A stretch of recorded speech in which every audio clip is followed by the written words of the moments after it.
Okay, this is really hard for me to just like come out and say it, but I'm gonna just come out and say it. Okay. Stairway Games made the characters in Coral Island so incredibly hot because they want to distract you from the fact that Taco, the Shiba Inu, the one playing in the fountain all the time, is really the leader of the merfolk kingdom, and they don't want you to know about it.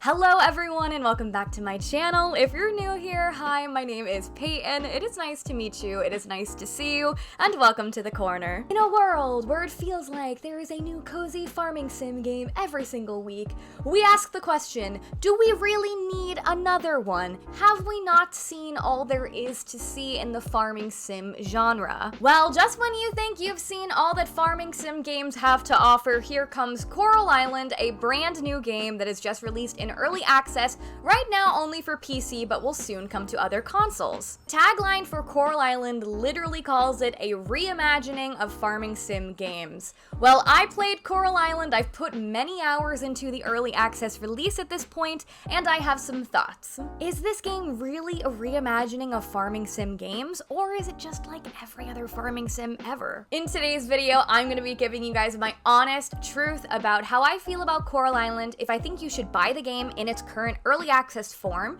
if I think you should wait until its full release, or if you should just like skip it entirely. But before we get into it, please be sure to click the lovely little like button as well as subscribe for more cozy, chaotic content like this. Okay, I'll shut up, let's get into it. Before we get into my actual thoughts, let me just give you a little background on Coral Island in case you haven't heard of it yet. Coral Island is a brand new farming and life simulation game that is just released for early access in early October, with a planned full release coming some point in 2023. This game was heavily backed with a very successful Kickstarter campaign. They hit every single goal and every stretch goal ever to put a lot of content into this game. The main storyline of the game follows your character who has just moved to Starlit Town, and you've inherited a farm. Other than just running your farm and doing whatever the heck you please, there is a main quest for you to follow, and that is that there was a really tragic oil spill in Starlit Town. And because of this oil spill, a drilling company has come in wanting to move and take up some of the space in town. This then is driving tourists not to visit, and therefore all of the island's local economy is suffering. So it's your job to build relationships and help build back up the town's image while clearing the ocean of the oil and the garbage that's come into it. This game pretty much combines everything you're used to in a farming game, but adds a whole extra set of components. Mainly being there is a magical element to the island, and by indulging in some of this magic, things happen. As well as in the ocean, you may just discover it's not just a regular ocean, that there are merfolk swimming about. That's pretty much the main storyline of the game. Now let's get into my actual thoughts. I'm just gonna say it right off the bat, I think that Stairway Games absolutely follows true on that tagline of being a total reimagination of a farming sim game, and overall, I think this is the best farming sim game I've ever played. Now, I'm not gonna just say that and nothing else. I'm gonna tell you what exactly I love about this game, but also being honest and telling you the truth about the things I don't love about this game, ultimately helping you decide if you want to buy this game or skip it. Starting with what I love, we need to talk about the map of the game. This map is ginormous. There are so many places to go, all that feel different. You know, there is the beach kind of side, there is the forest side, there are the mines, there are all of the villagers' houses, as well as your farm and the shopping. There's a lot of places to go. Not only is the map ginormous, but it looks beautiful. The visuals in this game are absolutely stunning, and I love that it combines a 3D element with a 2D portrait character style. Going along with the visuals, we should also mention the amazing music. The music is absolutely relaxing, but gives you a magical and island kind of feel. I really love specifically that the music changes per season. For example, right now in my game, I'm in winter, and I'm getting this absolutely beautiful, twinkly, soft winter wonderland music, and it is absolutely breathtaking. Something I really love about this game is it includes all of the classic farming sim stuff, and it does it really good. By that I mean it includes the actual farming stuff, like the planting, the harvesting, the watering of the crops, you know, making certain machines to help make more things for your farm, having animals, as well as fishing and mining, just to name a few of the classic farming sim stuff. But what I think is so great about Coral Island is it doesn't stop with the stuff you already know. It has the stuff you already know, and then adds a bunch more stuff. Specifically, the addition of diving in this game. It is so unique and it is so satisfying to be diving through the ocean, clearing it up, as well as getting different forageables while you're there, as well as catching different fish, as well as unlocking the Merfolk Kingdom. It feels really exciting and really satisfying because it's something that we haven't really seen before. Similarly to the diving, there's also a magical element in this game. I won't spoil that too much, but it is really exciting when you see some of the magic happening. It looks both visually stunning as well as it gives you some perks like being able to kind of teleport around your island, which is very helpful because the map is very big. Something else I love about this game is the customization. The items in this game are so adorable. There are so many different types of items that you can use both inside and outside of your farm. They have some different styles specifically. You can absolutely just stick to one style, or you could do what I'm doing and mixing styles just based off of the items that I like. Notably, they had an amazing item set for Halloween, so I can't wait to see the more items they put in the game once we get out of the early access version. Another thing that's really great about the game is the main storyline. I really enjoy the storyline of working to build up the farm, as well as dealing with the calamity of the oil spill. It feels really wholesome and rewarding when you're clearing out the ocean, as well as when you're donating to the museum and doing things of that nature to help build the town back.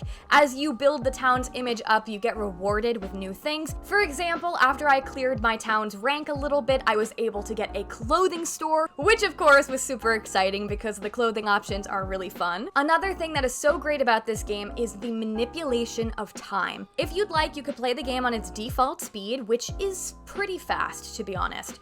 But if you want, you can change it to make it slower. For most of my playthrough, I've been playing on the default speed, which I was able to handle for sure, but now I've decided to take it slower as I finally have money so I can finally customize my farm, and the day goes by too quick when you're spending all day trying to figure out where the heck you want to put your stuff. I really like that the game gives you this option because you can really pick your own style. If you want to speed through to get to those main story elements, doing the faster speed might be better for you, or if you're really more into the customization and the relationship building, playing on the slower mode might be for you. But you can always change your mind whenever you'd like. This manipulation of time is so important for this game because there are so many things to do. In my over 30 hours of playing, I have never once had nothing to do. There are so many things you can do that you really can make the game your own. In fact, I've seen other people play the game who have put in just as many hours as I have, and their game is totally different than mine because maybe they focused on another task before I did and I chose to do something else. I love that the game gives you options. There's not so many things that you need to do. Even if you don't really want to pay too much attention to the main storyline, which you should, but you don't really need to. If you really just want to hang out all day and fish and decorate your farm, you can do that too. Okay, so you've heard a lot of things that I like about the game, but let's talk about the best part of the game, and the best part of the game are the characters. It's no secret that I think the Coral Island characters are delightfully spicy.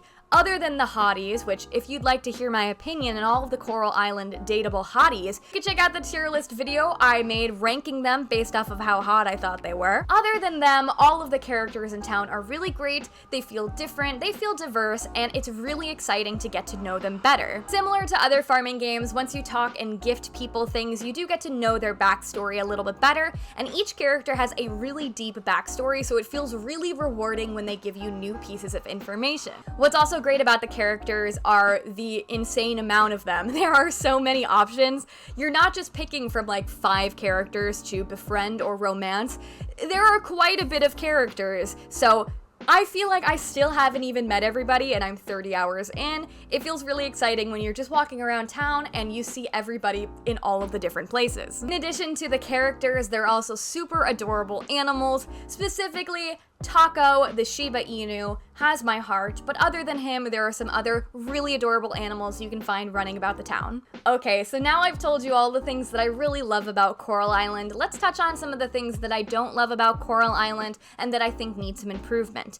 Overall, honestly, the things I don't like are things that are meant to happen in the 1.0 release. So noting that this game is in early access, I think you're already getting a very big amount of content, and I do think it does feel satisfying. To me, overall, the game does not feel so unfinished. What I don't like about it right now is, and I understand why the developers have done this, but they'll tell you about things that are going to happen. So for example, there are items that you can purchase but they don't exist yet. Like, I think I accidentally bought like a lava lamp or something, but the lava lamp isn't actually in the game yet, so it says will be able to be seen 1.0 release. Or for example, there are festivals that don't work right now, and that's totally fine, but I just wish that they didn't exist at all, because it can be a little bit of a bummer when you're so excited about this festival just to go there and find out that it is not quite in the game yet. That being said, I understand the developers want to show you, like, hey, this stuff is all coming, don't worry, it's gonna be amazing, there's gonna be more stuff. I appreciate that, but I just wish some of the things were left out. Going off of that, I don't really love the festivals so far. I was only able to attend one festival. I missed one, that's my own fault. But I was confused about what festivals work and which festivals don't, as well as sometimes they'll tell you about a festival but won't be specific about where it is. And because the map is so big, you can miss things. Which leads us to our next complaint. Sometimes the map is a little bit too big.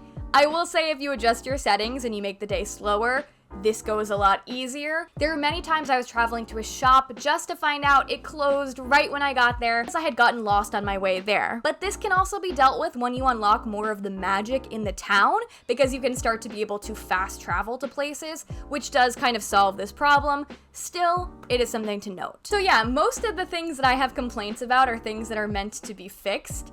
Mainly, the biggest disappointment of the game in early access is the lack of the merfolk. For me, one of the big selling points of this game is the diving and the mermaids, because it's so different from anything else we've seen in a farming sim game, and in the early release version, you cannot see the merfolk, or at least I haven't, and I was told I couldn't. As well as, you can't actually romance the characters yet. You can build up your relationship with them, but you can't unlock the getting married and having kids, starting your family, that whole business yet, so you're kind of just like empty romancing them for right now, which again, they're gonna bring in the full version, but if you're playing right now, it can feel a little unsatisfying when you've spent all your time trying to romance Mark, and just to have no shot at getting married to him. And really, those are my only complaints. So as you can tell, the likes far outweigh the dislikes for me, and I do mean it when I say this is the best farming sim game I've ever played, and I feel comfortable saying that about this early access version, so it makes me super excited to see the game once it has all of the content we're promised, because there's a lot more content that we're being promised that hasn't happened yet. So now that you know that I like the game, okay, let's be honest, I love the game, let me go ahead and tell you whether or not I think you should buy the game, if you should wait to buy the game, or if you should skip it. Frankly, I don't think you should skip it. I think this is a really fun game, and I think that a lot of people can find enjoyment of it because there are so many different aspects to it.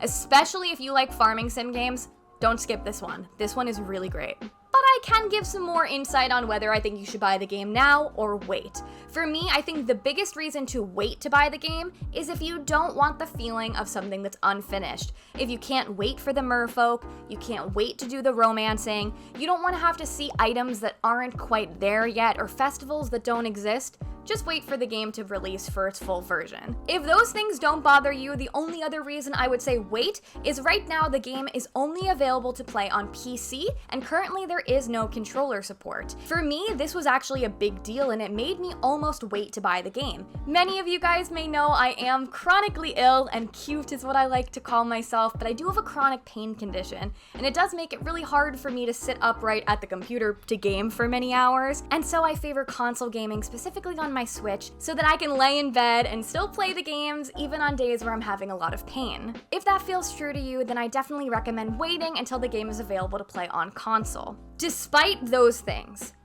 I am in favor of purchasing the game now for early access, and here's why. One of the most exciting things about Coral Island for me is being a part of this early access community. I mentioned before that this game had a wildly successful Kickstarter campaign.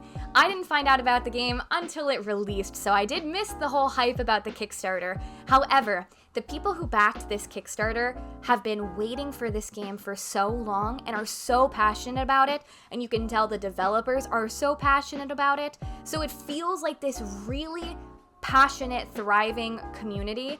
And being in on that early, watching a game develop and seeing all of these things that are promised finally happen is really exciting. Personally, I've never been this early on a game before, so the feeling of getting to try things out and see what we like and what we don't like and see how the game is gonna change feels really rewarding. So if you wanna be in on that early access community, I definitely recommend it. It definitely feels like a nice little community to be a part of. And also, just like, if you're really into the game, just like get it now. All of the content that will be available in the 1.0 release, you will still get. You'll just have to wait for it. Okay, I think that's everything I have to say about Coral Island. That was my truth about Coral Island. Of course, I really love it. I really love Mark. I hope you guys love it as well. But regardless, let me know your opinion on Coral Island down below. Leave me a comment telling me if you're going to play the game. Have you been playing the game? Are you gonna skip the game? What do you like? What do you dislike? Tell me all of your thoughts about Coral Island down below. Please be sure to like the video on your way out if you haven't already, as well as subscribe for more cozy, chaotic content, as well as, psst, I really like Coral Island, so if you really like Coral Island, I do make a lot of Coral Island content. I have been playing the game a lot. At this point, there are a lot of streams of me playing it, and there will be other content to come. Thank you guys all so much for being here, all of the love in the world, and I'll see you in the next one. Bye-bye!